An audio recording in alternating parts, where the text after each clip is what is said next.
You find wisdom in many places. This morning, right now, I look here and there's a torn piece of paper.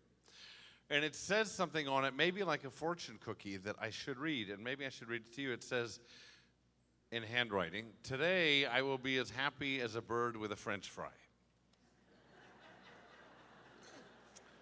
It doesn't come from the Talmud, but somebody needed to hear that this morning. I want to remind you of the title of a book that I mentioned in Rosh Hashanah because a number of people smiled and looked at each other, and then as the week went on, I've met many of the congregants in various places. People said, "What was the name of that book about zebras?" And I said, it's by Dr. Sapolsky, and it's called Why Zebras Don't Get Ulcers.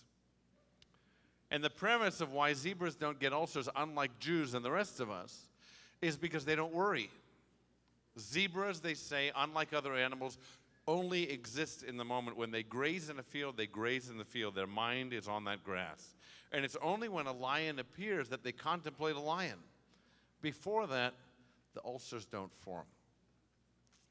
Someone asked me this morning a personal and challenging question to all of us. We're in a season of insight.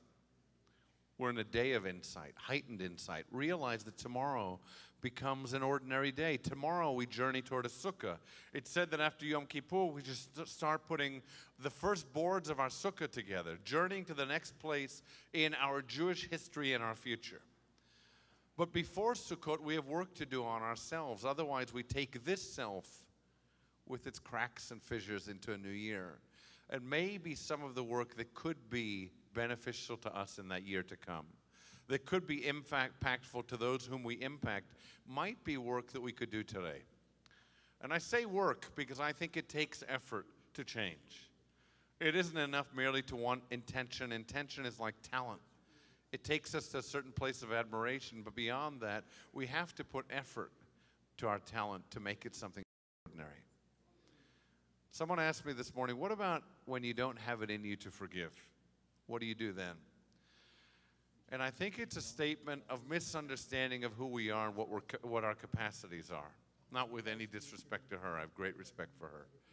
I think her statement is, what happens if after year of coming to Yom Kippur, year after year of reading words about forgiveness, about the imperative of forgiveness, if I still can't let go of this one anger?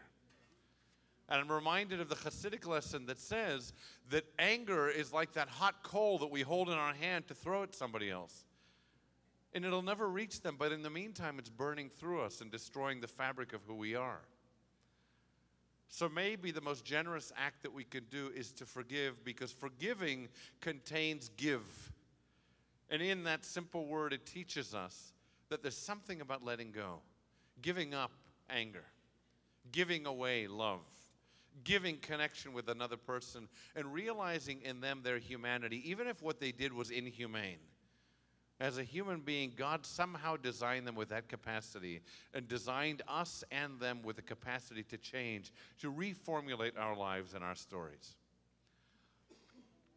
I want to suggest that we watch the clock without watching a clock today.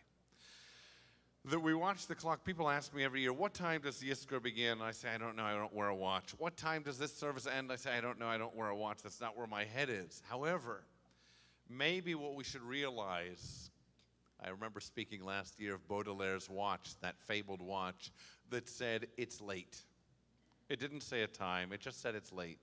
And it's teaching us that Yom Kippur is time for us to value time and value each other and see the children around us and see how precious these moments are and see family around us and a community that makes themselves family and see and hear these kids with fullness of awareness and realize what a treasure it is to be here this morning.